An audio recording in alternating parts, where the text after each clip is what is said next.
What's going on, guys? Dare here with Fantasy Football Advice, coming at you with another fantasy football video. Today, we got a good one for you guys. In today's video, we're going to be going over some wide receivers you should be selling high on and others you should be targeting as buy low candidates. These trade target videos are some of my favorite to make throughout the regular season because absolutely any roster can be turned around with just a few trades, and knowing what to look for is a key advantage you can have over your opponent. Before we do get into the video though, just a quick shout out. At the time of this upload, we should have reached 100,000 subscribers, so just a massive thank you to each of you out there who have supported us throughout the years. Even if you're a newer subscriber following for just this season, each one of you have helped us in reaching our goals. With that being said, if you do enjoy these videos, hit that like button, and with that, let's get into the stat of the day. Yesterday's stat of the day was which team ran the fewest plays in week 1. The correct answer was the Washington football team. Congratulations to Chris Carty, the first to get this right on YouTube. And as for Twitter, at Zion2149758. Once again, congratulations to both of you. But as for today's stat of the day, only 3 running backs were able to eclipse 6 receptions in week 1. Christian McCaffrey coming in with 9 receptions, DeAndre Swift coming in with 8, and who was the third other running back who came in with 8 receptions as well? Leave your answer in the comment section down below. We'll be happy to let you know who wins in tomorrow's video. Alright guys, without further ado, let's hop right into the video, and I'm going to begin with what would be the most exciting part. This would be the buy low options. These will be the targets that we suggest you guys be sending out offers to obtain these receivers, whether it be through package deals or 1-for-1.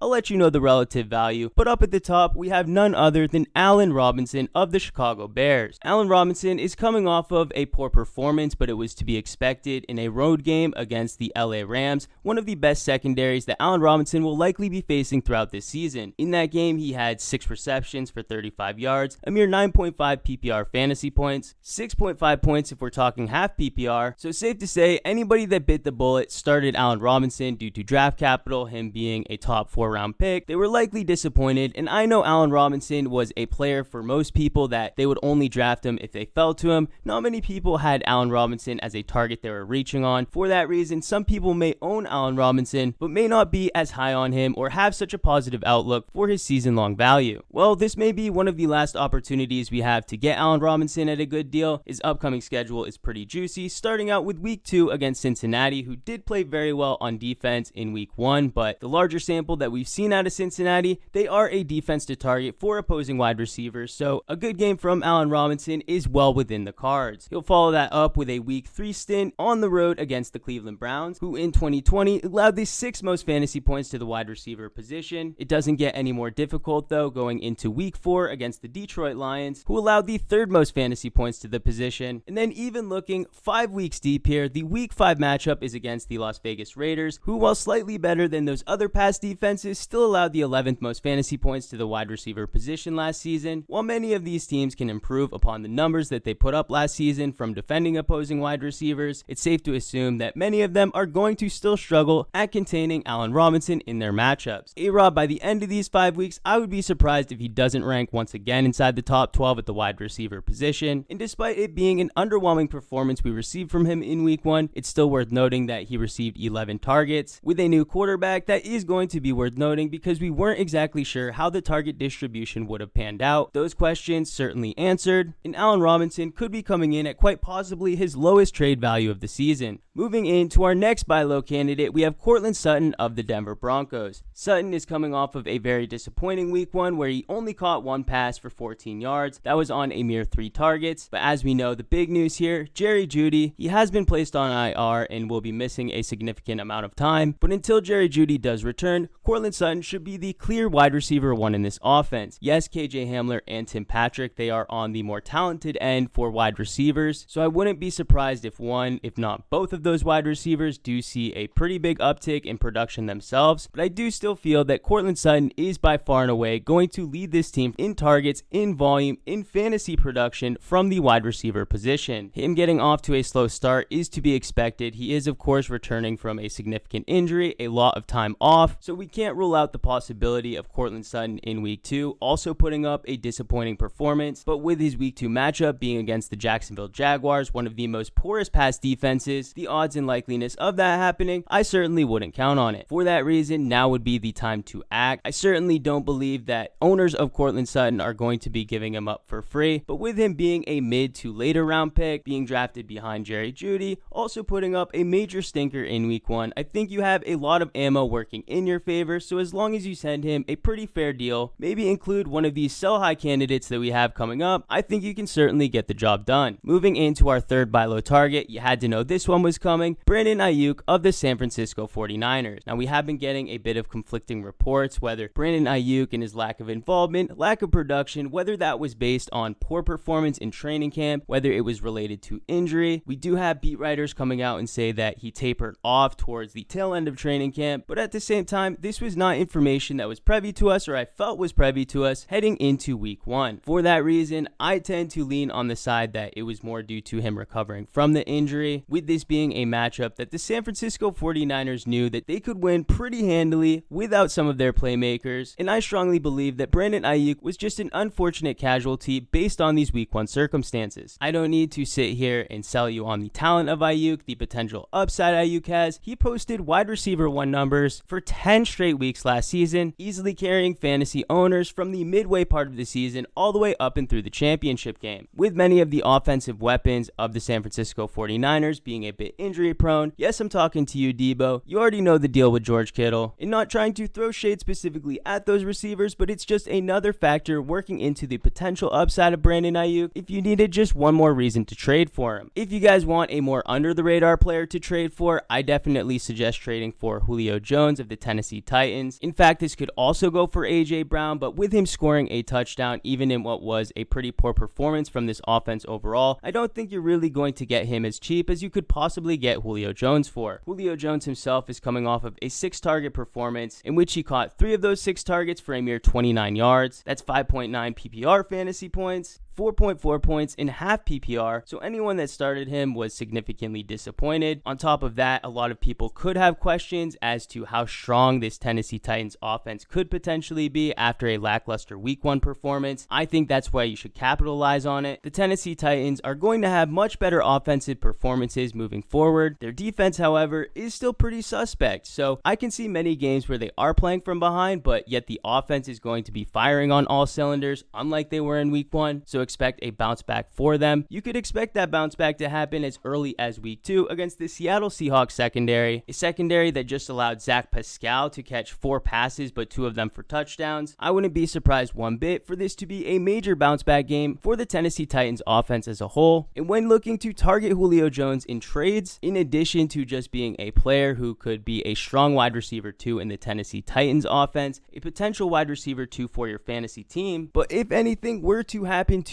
AJ Brown, Julio Jones, once again, I strongly believe he would be in top 12, top 10, dare I say it, top 8 conversation. AJ Brown already noted as being limited in practice. He doesn't have the best track record of health, not saying Julio Jones does as well, but currently Julio Jones has no injury designation, and if AJ Brown were to miss any time, Julio Jones' value would skyrocket, and at that point, that would be the worst time to trade for him. Coming off of a poor week 1 performance is going to be your best. Now, before we do go into the sell high candidates, I just want to quickly give you some honorable mentions. The reason they're honorable mentions are for different reasons. For starters, the first player I'm going to bring up is Calvin Ridley. He's coming off of a major stinker based upon week 1 expectations. In a matchup against the Philadelphia Eagles, he was expected to compete to be the number 1 overall wide receiver for fantasy in week 1. The end result was a 5 for 51 yard performance. The only reason I'm having him here as an honorable mention is because nobody's going to be trading him away for nothing. So even though you will be buying low on him after his week 1 performance, and likely the price you pay after this week, it's going to be much cheaper than if he had a strong week 1 performance, but regardless, you're going to have to pay up if you want him. But if you are looking to secure a top end wide receiver that has a very strong season long outlook, targeting a poor performance in week 1 is definitely going to be one of your pathways to do that. So if you want to target Calvin Ridley, now may be your best opportunity to do so, because in week 2 he faces the Tampa Bay Buccaneers, and while on paper a much more difficult matchup than the Philadelphia Eagles secondary, it's still a matchup that at the end of the day, Calvin Ridley can put up one of his stud performances. Sticking with another honorable mention on that same team, it's going to be Kyle Pitts, rookie tight end, also for the Atlanta Falcons, and he's an honorable mention because he's not a wide receiver. He's definitely somebody that I think still has a very strong season-long outlook. I think there will be better offensive days for the Atlanta Falcons. They just ran into it against the Philadelphia Eagles, maybe came in underprepared, maybe a bit of underestimation for their opponents, and maybe the Philadelphia Eagles just came into week 1 a bit hungrier. Regardless, better days ahead for the Atlanta Falcons offense, Kyle Pitts as well. With him being a rookie tight end, I wouldn't expect for him to be in his full groove, posting some of his best games until about midway toward the tail end of the season. We of course want our strongest fantasy rosters performing at that part of the season, so to me that's not a deal breaker. Even if I do have to deal with a couple of bad games in between now and then, I'm more than fine with making that trade so long as at the end of the day and in the fantasy playoffs, I have the best possible roster. The final honorable mention is going to be Mike Evans of the Tampa Bay Buccaneers, and the reason he's an honorable mention is because I know I can't sell many of you on him. Many of you may also think that I'm being a bit stubborn when it comes to Mike Evans, with him finishing the game with a mere 6 targets, less than Antonio Brown and Chris Godwin, over doubling that. I certainly believe that the target distribution across the other games is going to be much more favorable for him, and when looking at the wide receiver cornerback matchups, he definitely did draw the most difficult one. At the same time, don't want to make excuses for him, but he does have a very strong week 2 matchup against the Atlanta Falcons. Expect a bounce back performance from him, and if he does have one of his classic multi-TD performance or even scores a single touchdown, possibly flirts with double-digit targets, Mike Evans is going to be off the market. And right now, if you listen to owners of Mike Evans or even haters of Mike Evans,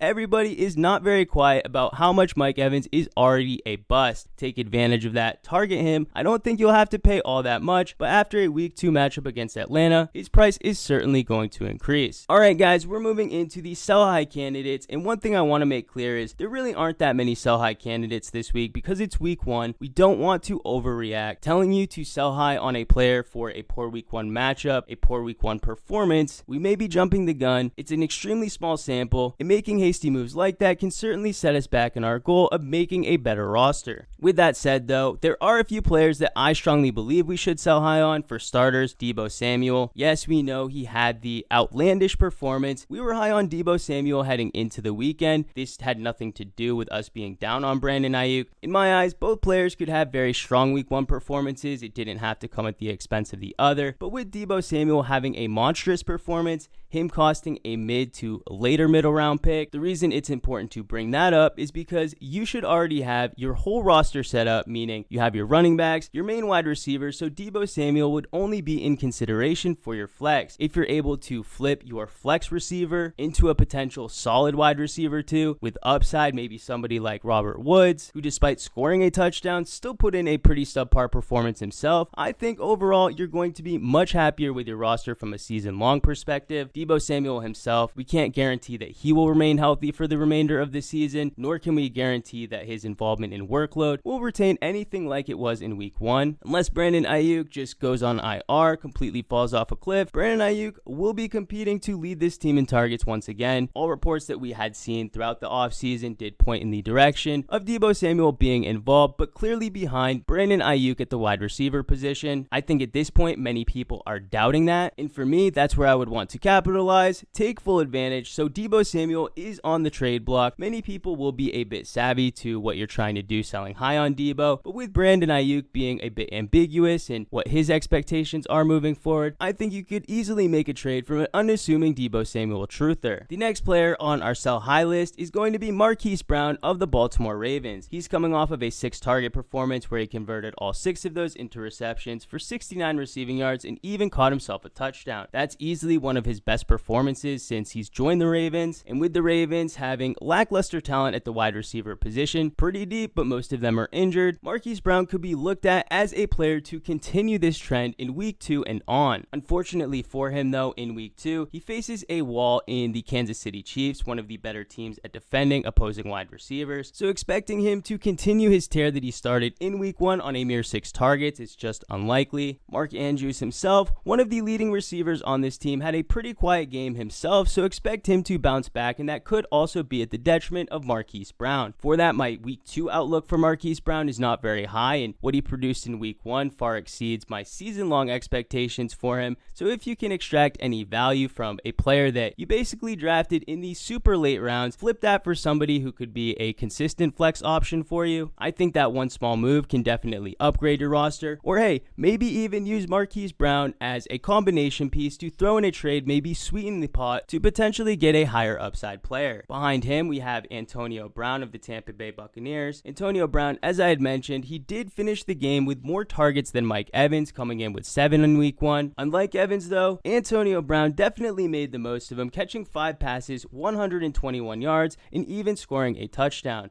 One of the best reasons I love for having Antonio Brown as a sell high this week is that all eyes were on him on this past opening Thursday. And for that, many people are going to be reminiscing of the days in which Antonio Brown was a stud and a superstar in the league. Those days may not seem like they're all that far away, but I've already been seeing trades sent to me and people wanting to trade for Antonio Brown and the types of players that they're getting in return for him in trades, and I'm just completely baffled. They're pairing Antonio Brown in with a mediocre running back and getting some studs, some actual RB2s. And while I'm not down on Antonio Brown as a whole from a season-long perspective, I think you do have to capitalize on players when their value's near its highest. Yes, he could have a good performance against Atlanta, but if he does, people aren't going to be questioning if Antonio Brown is competing for the number 2 receiver behind Chris Godwin and where Mike Evans fits in this equation, because as it stands today, I think a lot of people are having those types of questions. I'd take advantage of that. Nothing's changed at this point. I clearly have Antonio Brown as the 3rd wide receiver in the pecking order, and if you're able to extract value and get an upgrade trading him away to somebody that expects higher of him, I'd pull the trigger on that all day. Just make sure you're getting something of good value in return, because Antonio Brown's not a player that you should be giving away for free or at a discount. He's still a player that you can put in the flex and in a good matchup, get the type of production you're expecting out of him. But if somebody's willing to offer you more than that, of course, don't hesitate in making that happen. The final sell high player we have is Amari Cooper of the Dallas Cowboys. So jumping back yet again to that Thursday matchup, and Amari Cooper just completely popped off, making every CeeDee Lamb drafter question their choice in drafting him over Amari Cooper. Not without good reason though. Amari Cooper finished the game with a whopping 17 targets, catching 13 of them for 139 receiving yards, and even scored twice. Don't get it mistaken, Amari Cooper is going to have strong season-long value, and I think both CeeDee Lamb and Amari Cooper were great picks where you got them in drafts. So if you own either of them, you should rejoice in knowing that you got a good pick. Better days are certainly ahead for CeeDee Lamb, and with Michael Gallup out, I think many people are going to be in the market for trying to target one of these 2 players in trades. And if you can trade away Amari Cooper and get full value from this sell high candidate, that's definitely the pathway I would take. I'm not trading away Amari Cooper for anything less than a bona fide stud wide receiver 1, or potentially packaging him a weaker running back for a stud running back and maybe a weaker wide receiver. For instance, maybe you want to buy in on Najee Harris, so making a trade for Najee Harris and maybe somebody like, I'll bring up again, Robert Woods and Najee Harris for Amari Cooper and maybe one of your weaker running backs. I could certainly see that being a trade that could go through with ease. And overall, there will be a bit of a gap between the expected production from Amari Cooper and what you'll likely get from Robert Woods, but I feel like that would be more than made up for with the addition of Najee Harris, a strong buy low candidate at the running back position. But guys, let us know in the comment section down below who your buy low and sell high candidates are. And with that, if you enjoyed the video, how about hitting that like button? If you're new to the channel, please hit that subscribe button. Thank you all for watching. We'll catch you on the next one.